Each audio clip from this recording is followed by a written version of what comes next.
Halo guys, welcome to Delvia's channel. Apa kabar nih kalian? Semoga tetap dalam keadaan baik ya. Teman-teman, sekarang aku mau bahas yang lagi viral saat ini, yaitu NFT. Oke, kita bahas the power of NFT. Keep going on watching. Yuk, hayu. Oke, NFT atau non-fungible token. Nah, token yang tidak dapat dipertukarkan.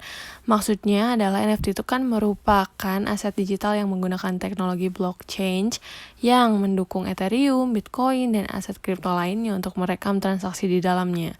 Nah, NFT juga mewakilkan barang berharga yang unik dengan nilai tukar yang tidak bisa diganti. Selain itu juga, NFT ini nggak bisa digandakan loh teman-teman. Jadi, sehingga hal yang bisa dilakukan adalah hanya menjual dan membeli.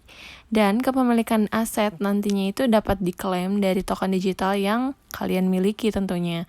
Nah, sehingga nantinya token NFT ini nggak bisa berubah, dihapus, dan diganti. And that's the reason why kenapa NFT itu harganya mahal-mahal ya teman-teman, karena benar-benar untuk satu kepemilikan gitu. Oke, kita masuk ke kompas.com. Di sini ada artikel yang menyatakan bahwa bagaimana sih cara kerja dari si NFT ini gitu.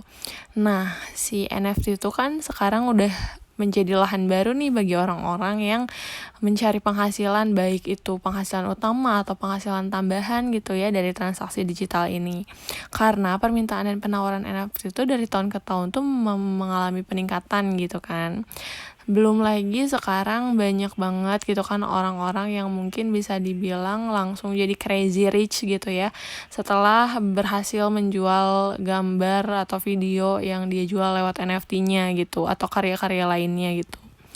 Bahkan orang-orang yang menjual NFT itu mengalami peningkatan. Pada tahun 2020 tuh cuman ada 545.000 penjual, sedangkan di tahun 2021 kemarin menjadi sekitar 28,6 juta, dan mungkin sekarang di awal tahun 2022 juga mengalami peningkatan yang cukup besar ya. Apalagi ditambah sekarang kan banyak orang-orang yang viral gitu kan menjual karya seninya, atau bahkan yang ada di Indonesia ya, Bapak Gozali ini kan beliau juga diangkat namanya dan terkenal gara-gara NFT-nya gitu kan, foto selfie NFT-nya yang membuahkan hasil. Ya, kita masuk ke cara kerja NFT ya. Di sini kan NFT itu merupakan bagian dari blockchain ya, yang dimana sistem penyimpanan datanya itu secara digital dan memungkinkan pengguna itu bisa saling transfer data secara rahasia melalui skema enskripsi dalam kriptografinya. Nah, skemanya itu biasanya mengonversi data informasinya itu menjadi kode rahasia sebelum dikirim, sehingga datanya tidak bisa dilacak dan dimiliki oleh pengguna lain yang tidak memiliki data tersebut. Terus ada banyak juga datanya dalam blockchain tersebut. Nah, menggunakannya itu menggunakan mata uang kripto seperti Ethereum, Bitcoin, dan sebagainya. Selain itu juga ada juga sertifikat digital NFT, yaitu sama aja dalam bentuk data sistem blockchain gitu kan.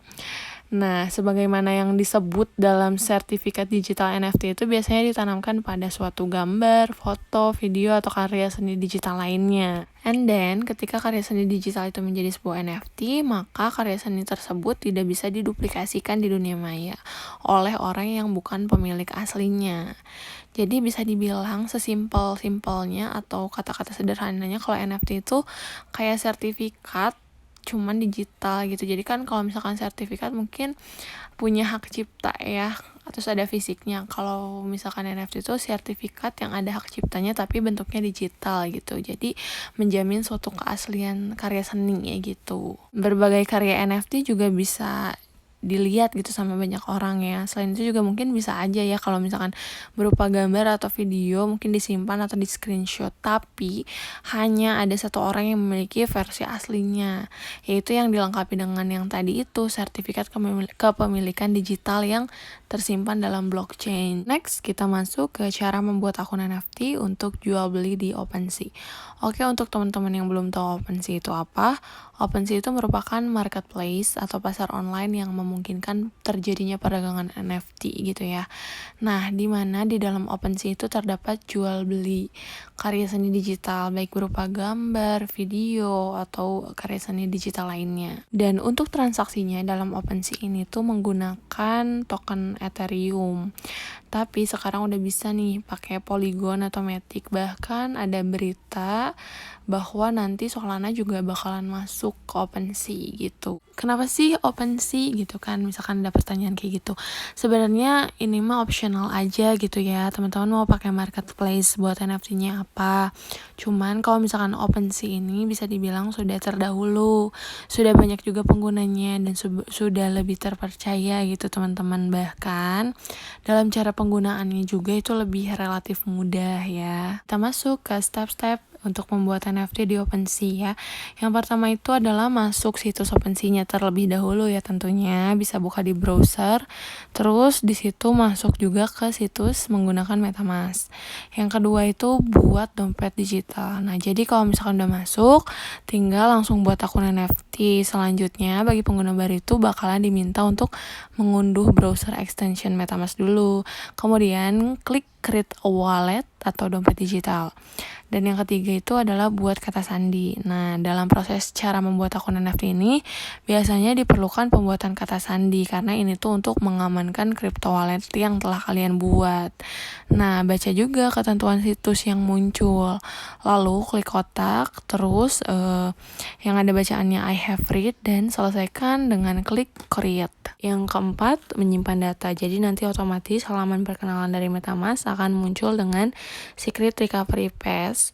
Maka pilih simpan data tersebut dengan baik dan masukkan urutannya dengan benar. Yang kelima, tanda akun aktif. Nah, akhiri dengan klik confirm dan akan muncul notifikasi yang berisi akun sudah berhasil. Aktifkan, klik all done.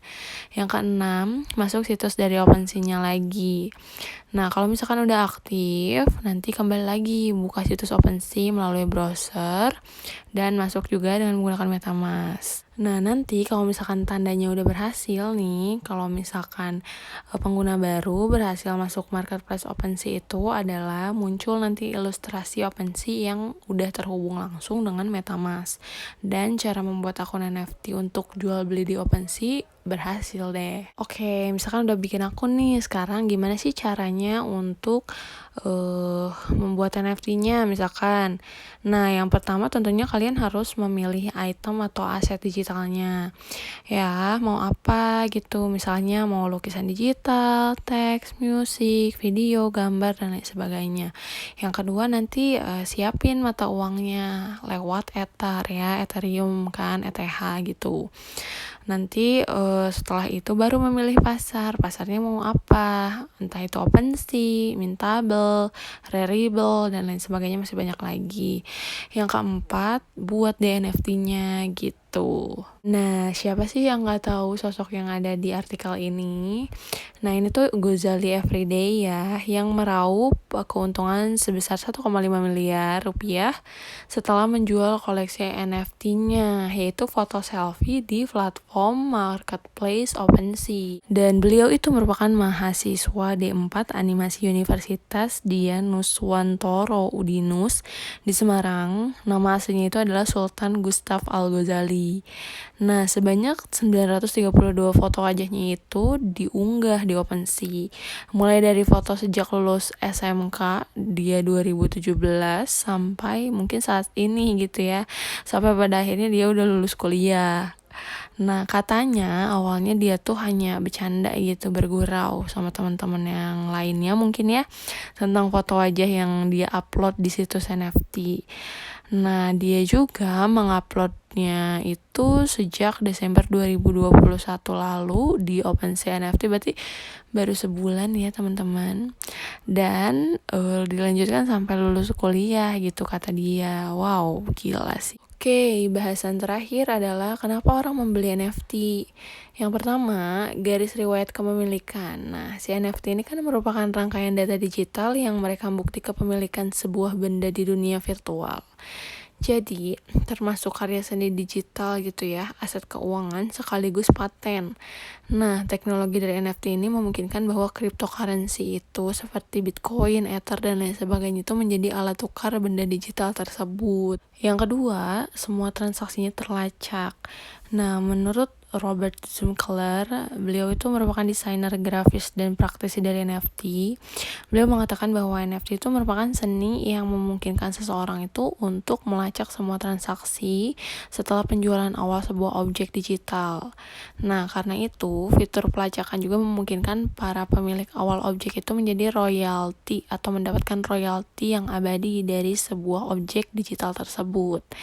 Selain itu juga, beliau juga pernah menerima 10% royalti dari penjualan berikutnya atas karya-karyanya. Beliau juga memaparkan bahwa dalam karya seni fisik biasanya hanya ada satu salinan asli atau beberapa lusin karya seni cetak. Karya asli dapat dibedakan dari karya reproduksi atau karya palsu. Nah, Zumkeller juga mengatakan bahwa sebagai karya digital, sebuah karya seni itu merupakan sebuah file data, yang artinya itu karya digital tuh bisa punya salinan atau kopi yang banyak gitu sesempurna mungkin. Tapi kan di sini NFT bukan soal jual beli file karyanya, tapi menjadi soal jual beli bukti kepemilikan yang asli dari sebuah objek digital termasuk karya digital. Katanya juga, saya tidak yakin akan menemukan galeri fisik yang bersedia memamerkan karya digital saya atau pembeli yang betul-betul ingin membelinya. Nah, dengan NFT, saya bisa menggunakan galeri online superrare.com yang dia punya ya untuk memamerkan karya saya dan menjualnya, kata Zumkeller. Yang ketiga, NFT itu merupakan barang mewah versi digital. Nah, di samping pasar seni rupa, NFT juga memasuki pasar barang mewah, musik, dan film. Nah, selain itu juga bisa dibilang kalau misalkan sebuah perusahaan yang menyediakan NFT itu berarti melindungi benda-benda yang mewah gitu, membuat pasar seni, dan mereka juga membuat manajemen hak digital yang baik gitu di dalamnya. Yang keempat adalah pembuatnya terbatas, jadi harganya dapat tinggi. Nah, maksudnya itu adalah karena si NFT ini adalah satu kepemilikan, ketika kita menginginkan karya orang lain, maka kita harus membelinya. Dan ketika sudah dibeli, nanti kita juga dapat menjualnya dengan harga yang mungkin lebih tinggi lagi, dan mungkin ada juga orang yang mau beli lagi gitu sama kita atau sama orang lain. Karena pembuatan atau bisa dibilang si supply-nya itu terbatas, jadi harganya juga bisa melambung makin tinggi gitu. Yang kelima adalah identitas dapat ditelusuri, jadi bisa dibilang untuk transaksi dan identitas penggunanya itu tetap masih bisa ditelusuri. Oke, sekian informasi kali ini, semoga bermanfaat, dan jangan lupa buat teman-teman untuk like, comment, and subscribe channel ini, Delvia Pratami. Thank you for watching. Bye-bye.